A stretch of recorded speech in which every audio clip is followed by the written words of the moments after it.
Hello, everybody. Welcome to Encounters Documentary Film Festival's Q&A session of the incredible film Mutts. My name is Refile Matafeng. Joining me today is the director of this film, Halima Ouadiri. Halima, thank you so much for being with us. It's such a pleasure, such a privilege, and I'm so excited to get into talking to you about this film. Well, thank you very much for having me. Yes, sorry.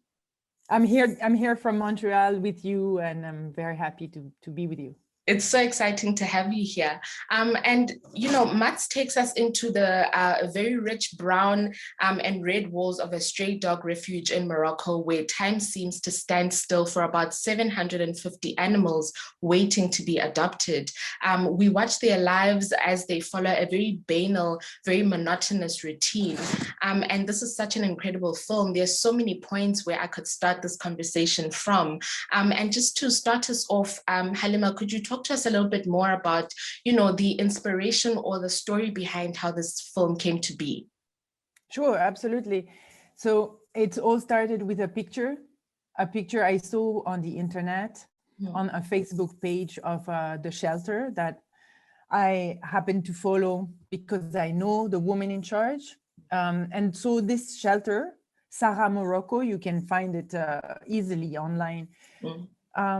It was just incredible to me to see this that many dogs in one place. And so I started to imagine what could the life be there, and also, but in an unconscious way, I started to think about the state I am in most of the time, which is being unable to do anything for people that are suffering and that are living under the same or worse circumstances as these dogs. So that was not conscious really when I started the process, but it was underlying. It was present. And it just came to be more and more as I went there, and as I talked about the project with my collaborators, and it was a theme of survival, a theme of chaos in the world we're living in, the theme of not being able to do anything. There is a word, but I'm just missing it right now. You know, the fact that you feel helpless. Yes, and I was going to get into that a little bit later, but you've touched on it now. I was going to ask if the intention had always been for, you know, the story about these animals to be, you know, a metaphor about, you know, ourselves and human beings, you know, ideas of displacement, questions of belonging, freedom of movement. And these are alternative ways of seeing this film, which is so incredible. And I wanted to talk a little bit about, you know, the stylistic approach. When we watch the film, it almost combines cinema verite with observational documentary, but this is also, you know, complemented or shot with, you know, a very stylized approach to filmmaking, and the color palette is just so rich. Could you talk to us a little bit more about your creative and visual approach when making this film? Well, I thought it was a very strong instinct. So for me, sometimes it's hard to talk about why and how I did it, because with this film, I really enjoyed the very spontaneous artistic aspects, that approach. I really wanted to react to the material on the spot. But I always told the director of photography that I wanted us to be not too close. I mean, I wanted to be close to the dogs, but I wanted to be still in front of the dogs. And I've always wanted the movement to move within the frame. And I thought it was because it's so difficult to control so many dogs, that for me, to just stay at a distance and have the life happen in front of us. And so and I was seeing this as paintings, as different paintings, because of the colors and because of the fact that it was a monochrome between the walls and the dogs and the earth. It all looks very similar, except from the outside, which is very green, which I show at some point, and the sky that is blue. So, and except those two other colors, everything is very similar. And I thought it was very stronger to show this palette the way it really is. And Morocco offers such beautiful colors and lights. This is nothing to do with me. It's to do with Morocco. So basically the scene sort of presented itself and you were allowed to film, and it's very evident because the film and just your approach to filmmaking is, it's almost like portraits, you know, with the framing and the compositional quality. It was also amazing, and I just want to dive further rather into into behind the scenes. As I was watching, you know, it looked as though these dogs are, they aren't aware of the camera, or they're almost unbothered by it, if you will, which is something that's very fascinating to me, because it felt like they were, you know, acting, because, you know, dogs are very curious animals, and I expected for them to interact with the camera somehow, one of them, or to allude to the fact that there's filming an entire crew around them, and this moment never came. Could you talk to us a little bit about how it was filming in this particular environment? Well, they were curious. So you're right, you know dogs pretty well, because that's for sure that they wanted to come. They were always very curious by us, and we changed the game just by being present, for sure. But they got accustomed to us after a day. You know, they were not much more to look for. They smelled us. They looked at the camera. They smelled everything. They were biting my sound cord, my boom. So that all that happened. But I sometimes they were lacking the lens. I mean, my camera, the director of photography, Anna, she was always cleaning the lens. She always had to. We didn't want to include necessarily those shots because it was maybe too disturbing of what I wanted to do. But after a while, they really got they got really used to us, and they welcomed us every morning. It was beautiful. That's very warm welcome of 750 dogs, you know, barking and jumping around. We always needed to be very confident. Never we could never be afraid, or even try to be afraid. Otherwise, it would have been maybe dangerous. But because they are they are a pack.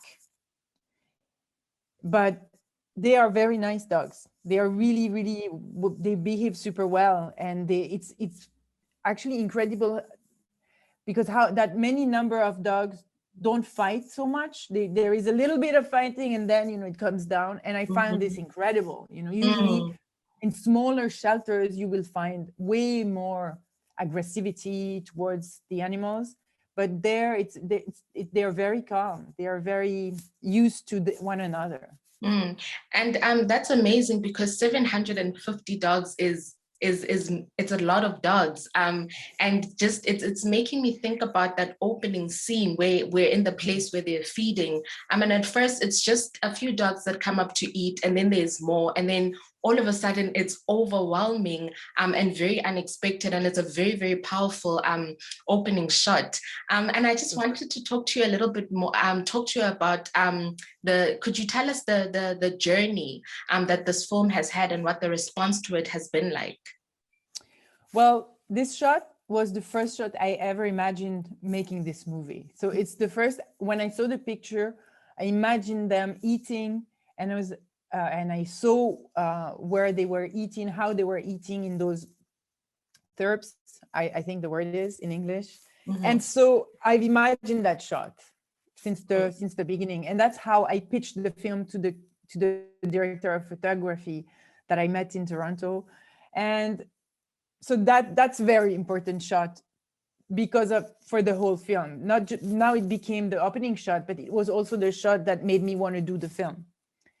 So after that, I mean, it was not so complicated to achieve, because when we had food, it was very easy to have the dogs come around. But the reception of the film, it's been, I mean, really good, really, really good. And I'm extremely happy, because it means that what a lot of the film made the people react, and I let the viewer have its own perception of what is going on for a long time, until I give them my point of view in the film towards the end. But so that's why a lot of the viewers around the world reacted in different ways and had different interpretations. Some people saw our consumers world, you know, we are living in. Some other people saw different conflicts around the world. Some people really saw it as a prison film. You know, a lot of some people also told me like it was like an opera for them. Oh wow! It had a lot of different meanings to different people, and that was part of the desire of making this film, to give space to the viewer as much as possible. And so we had a lot of great discussion. Where the film showed in Berlin, I was lucky, just before the pandemic, I was able to meet with the public and discuss with the public, and it was really heartwarming to do this.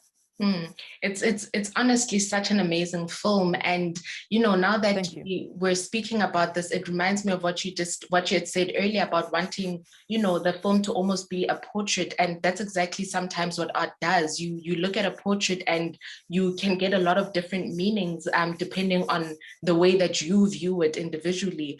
That's really amazing. And again, with that opening shot, I think it really does foreground what the film is going to be about. And I enjoyed watching this film so much.